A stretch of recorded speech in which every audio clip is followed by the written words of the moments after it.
Coco Land Farm Resort we tuli banyabo ne basebo abatulaba tuli Kyaggwe era tuzze okulaba omulimu ogwa kabi Honorable Kazibwe Bashir gwe yatadde side eno Kyaggwe. So bannakyaggwe mwalidde empanga ekifo kirabika bulungi kirimu buli kimu naye nga mukyo atunulidde okusanyuka ate nga we mulima mukyo mugenda kubanga mujja mu kifo kino mufune ka live band nga koowulira mulye munywe mugende mulambule ne ku bintu ebirundibwa wano ebisolo ate mulabe ne ku mwanyi ebintu bemugenda okubanga ate musanga mu kifo kino nga we kifaanana. So eno entrance waliwo ebigambo nga tubaaniriza karibu, welcome, niho, wagwan, kunjani, komasava, salamu alaikum. So bye bigambo ebiri awo. So yingira wano mpola mpola nobeera nga ate otandika okufuna fiiru y'ekifo nga we kifaanana. Kifo kirungi ebyaddala, ekifo omusajja yakikoze saagala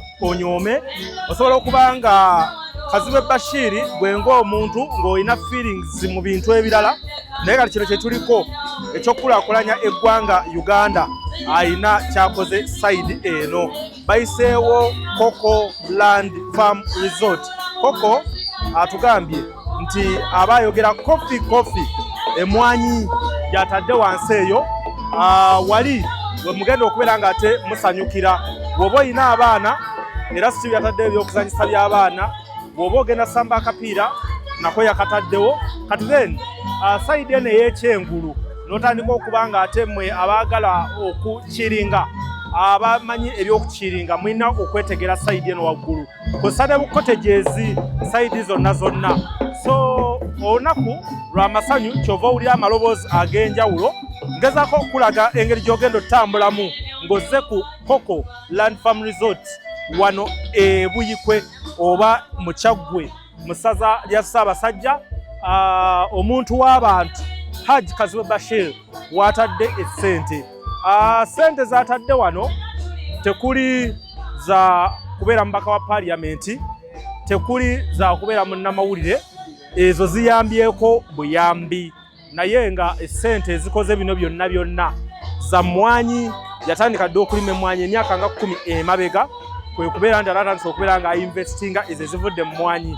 Tunulira bukotegeeza obulungi nga buno obusanga mu kifo kino Coco Land Farm Resort wano Buyikwe we tuli mu Kyaggwe. So njagala okubeera nga nkutegeeza nti wano wenyambuka lusozi ekifo kiri ku lusozi bulungi era ng'oggyeko gano amayinja ge baasiba waliwo n'amayinja ag'olusozi ge bagenda bagattirako. Of course nature okuva ddala ku miti ebimuli akayowa akalungi byonna oba obifuna mu kifo kino.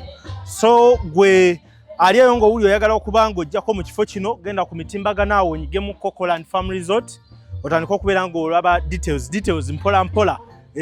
Wano wonna tukyanyumirwa tukyafuna fiiru y'ekifo tukirambudde okuva gye kitandikira ate paka we kikoma. Kati banyabo ne basebo abatulaba wano we tuli nga sinnabalaga nti ye senta y'ekifo njaga nsooka mulabe kantu kano bakayita batya ttone kano. Bino si bintu byalina naye mbiraba mu firimu naddala ziri ez'abamalayo bano abakola ebyomukwano abazanya love story babeera n'obuntu nga buno bwe bajja omwami n'omukyala ne bapozinga wano ne bafuna obufaananyi obulungi ne bafuna ka moment akalungi nga abaagalana. Kakati mu mbeera gy'ennimu wano nga ka live band we kavuga side eri olabira ddala ng'ekintu kyakabi ate nga wano we kali w'opowawo oti wano oba olengera amazzi side eri jjukira kati wano ndi ku piiki y'olusozi waggulu we lusembera ku point y'olusozi ku ntikko yaalwo kwe neebase kati bwe bateeka akantu kano. Kati abatulaba nga woolaba Equator eka yabwe nti ye center eyo layini eyo gye bagamba yeesala wakati eyo kati wano ye Equator y'ekifo kino ekya Coco Land we twebase kati. So amazzi gali eno waliyo masanyu meerere gy'owulira live band. Kati njagala mulabe ne ku view eno wano mulabyewo mukalabe ka carpet ka green wano wabaagala natalina ng'oyagala we tujja sigala side eri oba ojja eno. Kati wano we bayita nokkirira paka wansi eri gye balima emmwanyi, gye balundira ente, gye balundira embuzi, byonna biri eri. Kati obeera wansi eri ate woba nga otunuulira olusozi luno olengera ebigambo ebirungi ebyawandiikiddwa nti Cocoland Farm. Kati kino kye tuliraanye wano ekigabo bakiyita wow.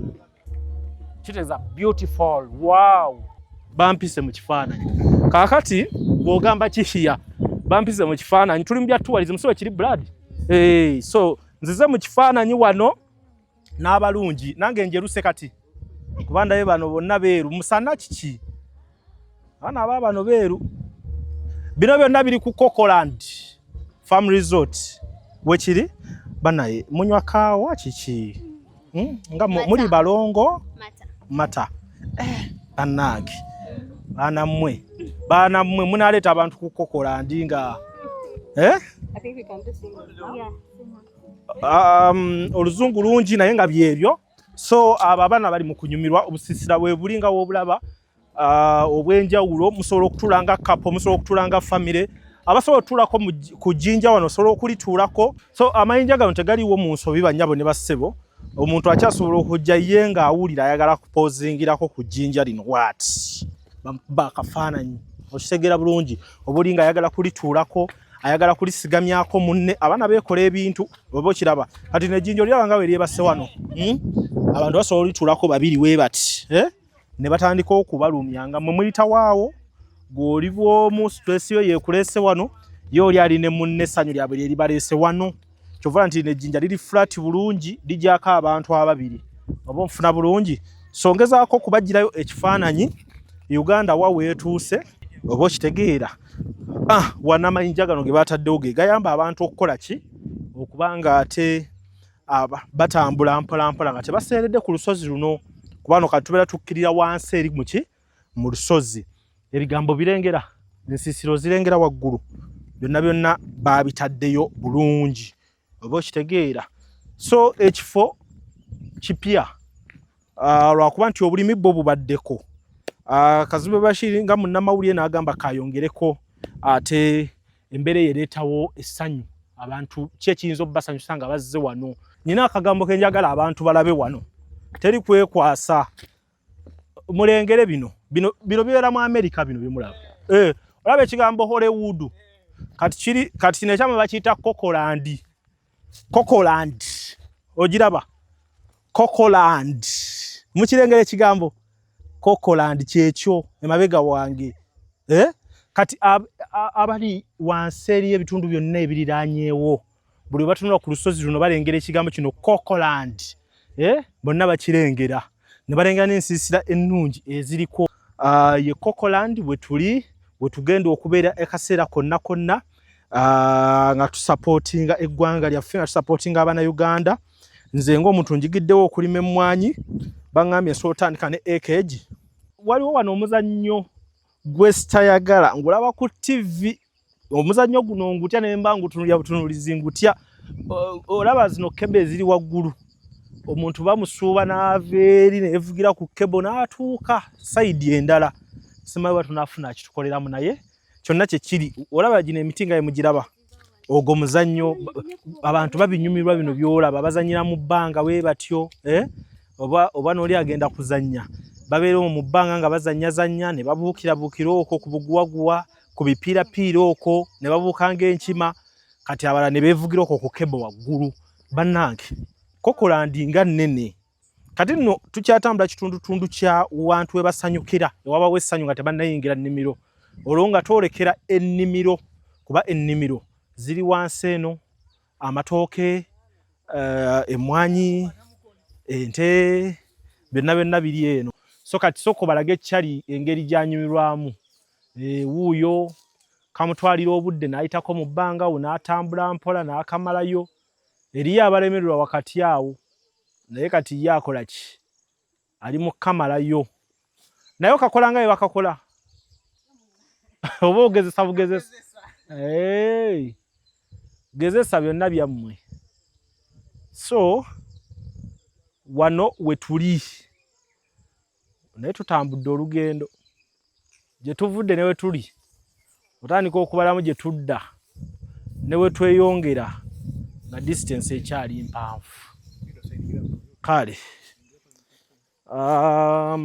kakati eno si ye tenti esooka ati ekyabadde muno bannange ekyabadde mu tenti ojuya weekaaba ekyabadde muno mu tenti andi muno mujjamu babiri si wekiri ababiri bajjamu ate temulina kubeera nga mwenna muli basajja tekikkirizibwa ati si ogisulamu omu oba musajja oba mukazi osulamu omu tenti yiyo nnene bwaguuga n'eriyiiri eya neiba abeera awo ne neiba omulala wuuno kati osobola okuba ow'olugezigezi gwe n'ogamba eyange njagala ebabeere wala saagala bambeere kumpi oba onfuna kati wano w'okiringira kati imagine akasana nga kano baganda bange abali ku kyeyo ng'oli mu kifo kino ojja wano n'otuula wano olwo nno nga gw'ovudde UK n'atuula wali ng'avudde kano akatebe kano kasaana ava Dubai avudde Canada n'atuula wano mweno ennene avudde Kenya South Africa ne mutuulaawo wansi Saudi owe Saudi tukusanga mu faamu si mbubi so yeyembera baganda baffe amwebale nnyo okuba nga ate mugoberera faamu yeeri wansi nga woogiraba okutandikira awo amapaapaali ge tulidde watermelon ze tulidde ebikajjo bye tulidde bivudde ku faamu eno amatooke gaago gonna gakuze bulungi buli kimu kirungi bakoze obuyumba obulala obw'enjawulo eyo abantu gye basula wansi eyo kwegaba buli kimu kitambula bulungi okutwaliza ewamu abantu balina ebazannyira omupiira waggulu eri nabalazeeyo n'abaana ebazannyira so mbeera nnungi olina kyobadde oyagala okuŋŋamba nga ŋŋenda sooka ombuulire kakigwe koyagala okwogera ku kifo kino oli mutuuze oli mulimi oli ki nange nzize buzi ozize kulaba ku kifo kulaba ku kifo kirungi bwe kiti tujja kwebaza Agi olw'enteekateeka eno gy'akoze kubanga ekituufu bino ebifo tubadde tumanyidde biraba ku TV nga tubiraba mu mawanga g'abazungu eri naye twebaza Agi olw'okulaakulanya ekitundu kino nalabye ku social media nga balanga Cocoland neŋŋamba baaba olaba yakabi ndabira ddala yakabi konze owaayi nange kambiteekemu engatto kubanga leero mbadde office kola neŋŋamba nange kanjeko ku Cocoland ndabe naye ku kyendabye nzikiriza okkiriza musajja ateeseteese ekifo kya mulembe ddala twebaza Agi olw'enteekateeka gy'atukoledde n'okulaakulanya ekitundu kubeera ekitundu kino kaabubiro nali nga nkiwulya nga ndowooza kyalo nnyo wala eyo naye saavisi zino bwazisembezaako eno tulabira ddala ng'ekitundu kirungi nnyo Agi tusaba Mukama mutukuumire ayongere otukolera enteekateeka ennungi weeziti ojja n'owummulirako eno wiikendi ojja n'owummulirako eno n'owummuza ebirowoozo tusiiba mujja mu mamotoka naye ojjako eno ka fresh air keeko yo eri ennyanja ogirengera ensozi ozirengera emizannyo weegiri egy'omulembe kwegamba ekifo kyo kirungi ddala kifo kirungi tusiimidde ddala kale mujje mufune akaseera akalungi mu kifo kino bakiyita Cocoland Farm Resort kya mukulu Hajji Kazibwe Bashir Mbaziira kale nga munnamawulire munnaffe tubadde tulina okubeerawo okulaba nga tusindika ensonga eno batuukeko mwenna gye muwangaalira gensembeyo okufuna tineka kofi mugenda kuba mukanywako wano kakaawa kennyini original nga wekava mu nnimiro wali nga bakakutabulira nga bakakakuba weebati nga tebakatabudde mu kintu kyonna kyonna so benna ogenda kuba nga obisanga wano akuume nze lujja n'ettone ne muganda wange gwani Lukambuzi Kamada paka ate olunaku olulala twebaza Katonda atusobozesezza okuŋŋaana wano olunaku olwaleero mukyala Leila Kalanza ngambye nti nkyalimu ziri embeera zeeri gye tugeranga obuzindaalo buvaayo buvyeri aga kirabika nange kyenjagadde okutambuza bannaffe mwebale nnyo mwebalire ddala okujja ku Cocoland Farm Resort olunaku olwaleero nga bwe mulumanyi lunaku lwa kukola era naffe tugenda tambulira mu bufu bwe bumu bwa kukola Cocoland Farm Resort eri wansi wa kampani ennene eyitibwa Cocoland Holdings Africa. Cocoland Holdings Africa nga bwe mulaba emabega waffe tulina kye tuyita Vision 2030 ekirooto okutuukirizibwa mu mwaka 2023 tuli mu 2026 mu myaka ena basebo ne banyabo Cocoland Holdings Africa erina obuvunaanyizibwa okubaako ensonga ez'enjawulo zeetuukiriza. Kya mukisa mulungi nti wano bwe tulina abakulembeze ku mitendera egy'enjawulo. Sebo ssentebe w'eggombola nziramu okwaniriza mukadde wange Paatu Musa, Gombola Chief nziramu okwaniriza Sebo, mukama wange ssentebe w'ekyalo mukulu Junior naye ng'oli senior nsanyusa okulaba, maama Nantebe wange Saidi wali eri ku mwalo, maama w'akakiiko nsanyusa okulaba, munnamawulire munnange nsanyusa okulaba, munnamawulire ku kyalo kwe tuwangaalira nsanyusa okulaba, omukulu Ssaabasajja Kabaka gwe yasiima okuba nti yamutambulizaako ebbendobendo lya wano we tuli, omwami wa Ssaabasajja Kabaka atutwala wano wenna we tuli. Sebo tusanyusa okulaba, muto wange oli atumbudde ekitundu kya Buyikwe ng'ayita mu mukutu oguyitibwa Nnyaffe Buyikwe nsanyusa okulaba. Ku ludda luno mwannyinaze Hajati Leila Kalanzi nsanyusa okulaba okutumbula talenti n'okulwanira eddoboozi ly'abakyala ng'oyita mu kitone, ne mukulembeze munnange ate munnamawulire munnange Jacob Mutuuze nsanyusa okulaba. Sebo batuuze bannange ku kyalo kino baliraana bange okuva side ne side, nsanyuse nnyo, nsanyukidde ddala okulabika nti nno ffenna tukuŋŋaanya olunaku olwaleero. Kya mukisa mulungi nti bwe twadde tulonda abantu abanajja wano, mwe bennyini mmwe mwalondeddwa ku mukolo omunene omukulu ogw'eggwanga ogufaanaganako bwe guti. Kibadde mu nteekateeka oba mu program okulaba nga abantu nga bwe mwayitiddwa wano era mmwe mulina okubeera wano.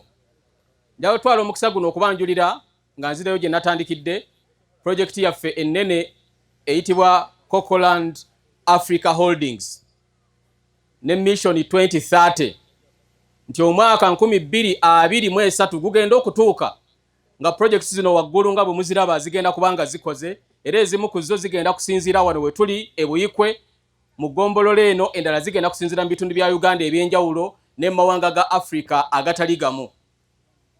Tulina projekiti eyitibwa Maji Resort Beach. Mu projekiti ya Vision 2030 tugenda kola beach eyitibwa Maji Resort Beach, ekifo eky'ebyamasanyu bannayuganda okuva mu bitundu eby'enjawulo gye bagenda okubanga bagenda bawummulire. Tulina project eyitibwa Cocoland Digital Network. Cocoland Digital Network mukutu gw'amawulire ogugenda okubanga gusaasaanya ensonga ez'enjawulo seezo zokka ezikolebwa wansi wa Cocoland Holdings Africa wabula n'ezikolebwa mu bitundu eby'enjawulo eby'eggwanga. Tugenda kukola omukutu gw'amawulire ogumu ku egyo egisinga okubeera egy'amaanyi ku ssemazinga Africa nga gwa internet oba nga gwa online. Mwekimanyi bulungi bannamawulire bannanga abali wano, tulina TV bagita Nice TV n'emikutu emirala, naye olwa social media amaanyi mangi nnyo agali ku mutimbagano. Kati Cocoland Holdings Africa ezze ne strategy gyegenda okuyitamu ekola omukutu oguyitibwa Cocoland Digital Network ogenda okumaamira ekisaawe ky'ebyempuliziganya okwetoloola ensi yonna nga tusinziira ku mitimbagano. Kyekimu ku ebyo bye tulina mu Cocoland Digital Network. Wano we tuli mu kitundu kya Ssaabasajja Kabaka ekyaggwe. Yadde nzaalibwa Buddu naye emirimu egisinga ngikolera wano, so nga ne Buddu era tulina emirimu egy'enjawulo gye tukola. Ndi musajja mulimi, ndi musajja mulunzi, ndi musajja wa byabulambuzi. Mu nteekateeka eyo ku layini ey'ebyobulimi ntwala omukisa guno okubategeeza bannayuganda abali wano n'abataliiwo, tugenda kukola kaawa oba kofi anywebwa ng'ayitibwa awooma kofi. Naye nga kino kyekigenda okusembayo ku layini yaffe ey'ebyo bye tukola ebiri mu mmwanyi. Nga bwe munaalaba bwe tunaagenda eyo tujja balaga enteekateeka ya nassale beedi yaffe. Tugenda kukola nassale beedi esinga obunene mu ssaza ly'Ekyaggwe. Abantu ba wano mwekubireko mu ngalo, tugenda kugikola nga ya mmwanyi okusobola okutumbula n'okuwanirira eddoboozi lya Ssaabasajja Kabaka n'okubagira enteekateeka ya Katikkiro wa Buganda Oweekitiibwa Charles Peter Mayiga ey'okulima emmwanyi. Ab'Ekyaggwe tugenda kukola nassale beedi esinga obunene ey'emmwanyi.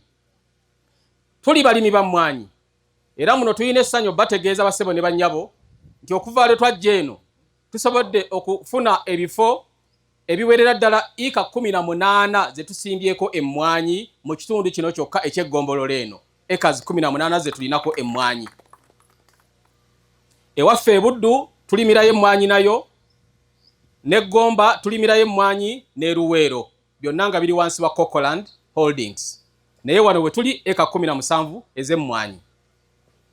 Emmwanyi ezo tugenda kukola ekyuma ky'emmwanyi nga kiri wansi wa Awooma Coffee.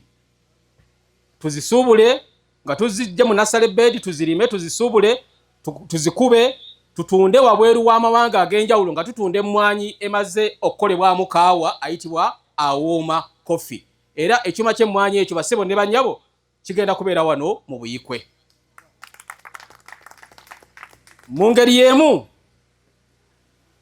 tugenda kukola banana juice, omubisi oguva mu mbidde ezaffe ezawanondoza mugumanya ogwo. Tugenda gukola tugutunde mu bitundu bino n'ebitundu ebituliranyeewo ze zimu ku products ze tulina.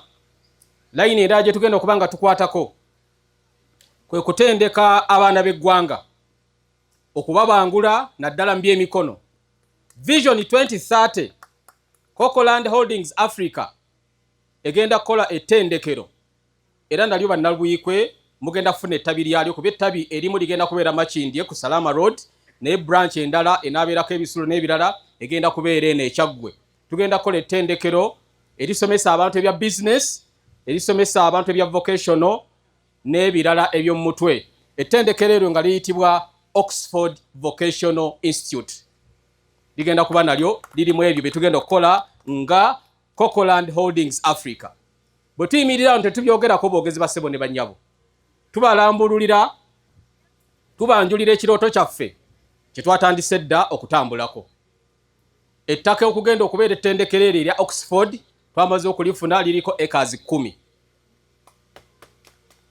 Era twebaza abakulembeze b'oku kitundu kino, maama ono n'omutongole ono batukutte bulungi mu nteekateeka eyo. Manyi mubadde temubimanyi, mbibanjulira kati. Ne waliwo alina ku mazzi obulago nga bunfaako. Eyakoze ku byenga bulampe ku mazzi obulago butereere.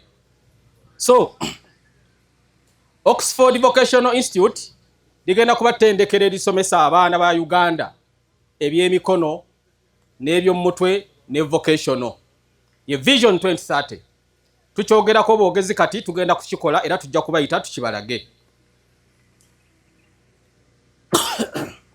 Tulina enteekateeka yaffe endala gye tugenda okuyitamu okutumbula ebyobulambuzi mu Uganda yonna ne mu Africa yonna. Tulina kampuni nga naye eri wansi wa Cocoland Holdings Africa eyitibwa Travauganda Tour Services. Travauganda Tour Services ng'enegenda kuba eri mu layini ya kutambuza abantu okubajja mu bitundu eby'enjawulo, si kubanoonyeza mirimu bweri wa ggwanga wabula y'abalambuzi. Travauganda Services kampani eyo nayo eri wansi wa Cocoland Holdings Africa mu Vision 2030.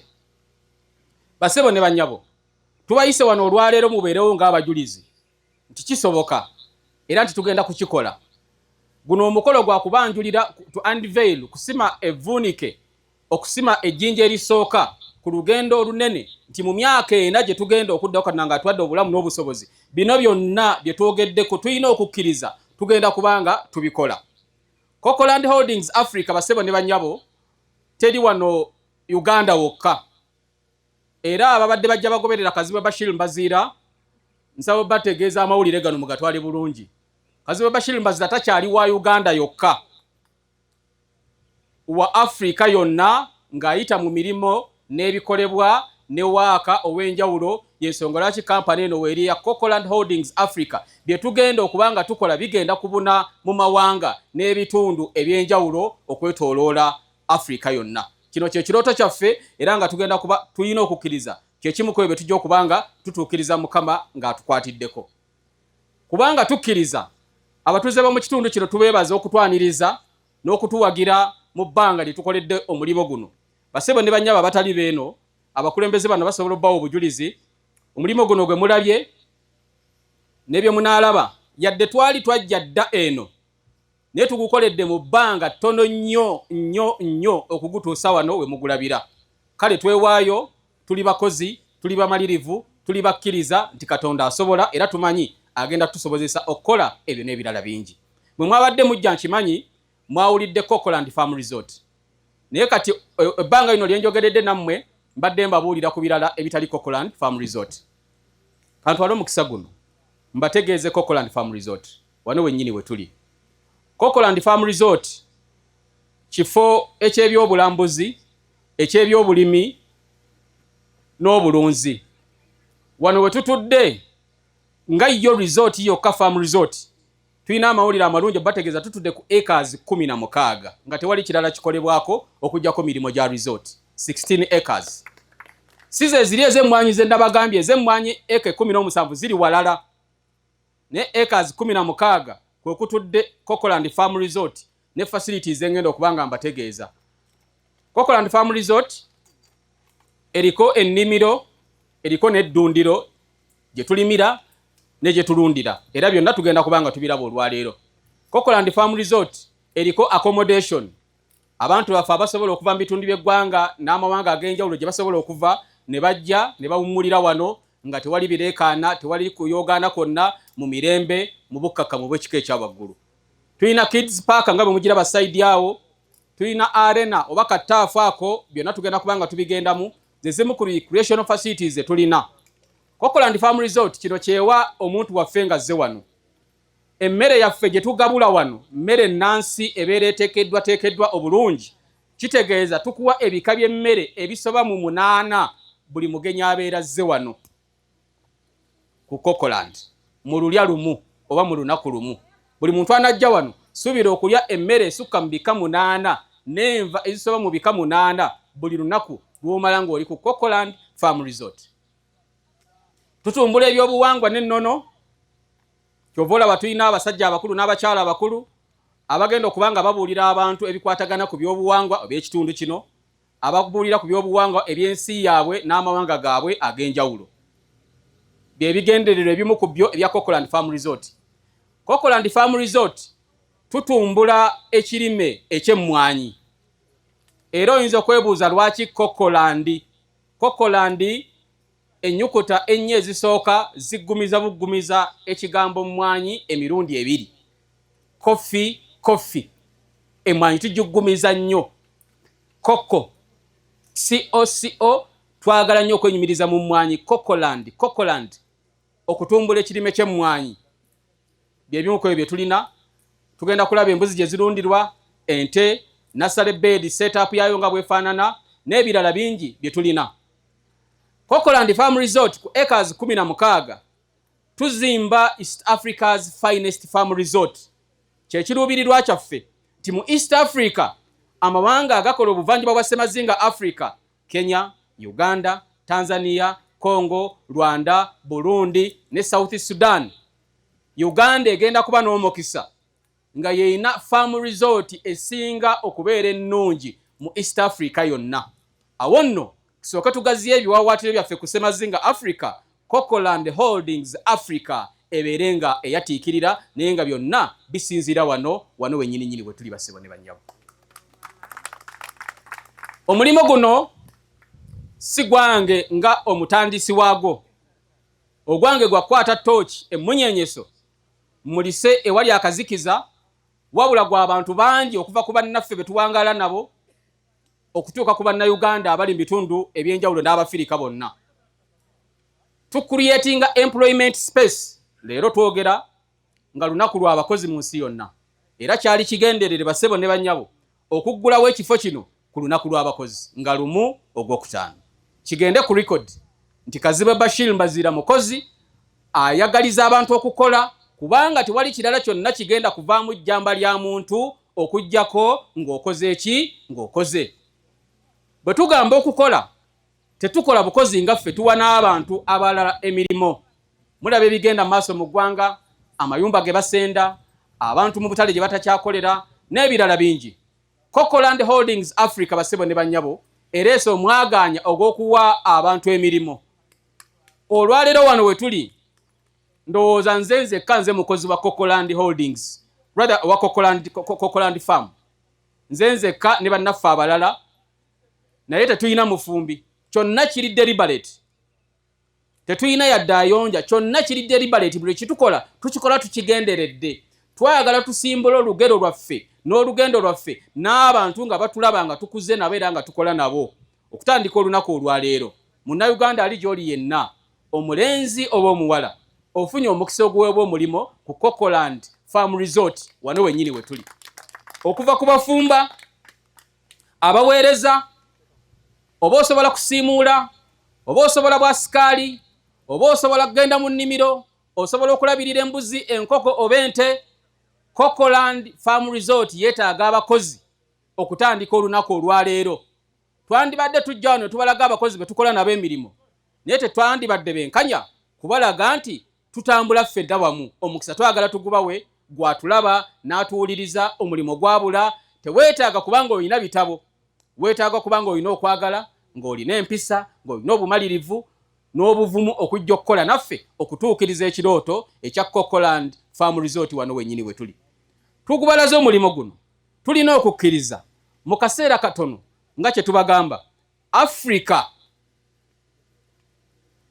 egenda kuwulira amaanyi agagenda okuva wano we tuyimiridde ku Cocoland Farm Resort nga tukoze East Africa's finest farm resort esinga okubeera ennungi ey'ebyobulimi n'obulunzi nga tutumbula n'ebyobulambuzi twetaaga okukolera wamu ffenna nga bannayuganda okutuukiriza omulimo guno era nnyina okukkiriza tugenda kudda wano omulundi omulala tugabane ku ssanyu erigenda okuva mu bino eri bannamawulire bannange mwebale kujja mbaaniriza nsaba olunaku olwaleero tuggulewo essuula buli mwezi tugenda kubeeranga ne engagement eya media wano ku Cocoland Farm Resort tujja kunoonya kyonna kyonna ekisoboka tubasobozese tunoonye amafuta n'ebirala ebigenderako tuve e Kampala buli mwezi tufunengayo olunaku lumu tujje ku Cocoland Farm Resort tukole engagement tukubirize bannayuganda okulima tukubirize bannayuganda okulunda tukubirize bannayuganda okulambula tutambulira ku nnyingo 3 lambula lima lunda gwe mudigido ye rhythm kwe tutambulira Uganda nsingagga naye abantu tuli baavu tulinga Kongo abalina zaabu n'amasanga n'embaawo ng'abantu beeyaguza lujjo tulina omukisa olwaleero ku lunaku olw'abakozi bassebo ne bannyabo tugulewo essuula empya nga tuli ku Cocoland Farm Resort eky'emirimu tukinogera eddagala nga tufuna emirimu egisasula obulungi n'obuweereza obwa nnamaddala tusimbule ekigere tugende mu maaso bino tugenda bikolera mu kamera okuva leero waliwo ababadde babuuza haji tetukyakulaba haji tetukyakuwulira kati mugenda kundaba kimaafiya mugenda kumpulira wendi nnyo n'okusinga bwe naliwo emyaka 10 emabega kazibu w'emyaka 10 emabega ono mulalamu ono mulunzi ono mulimi ono mulambuzi era ine gye tutambuliddemu teri munnayuganda agenda kuddamu kugamba kazibu tetukyakulaba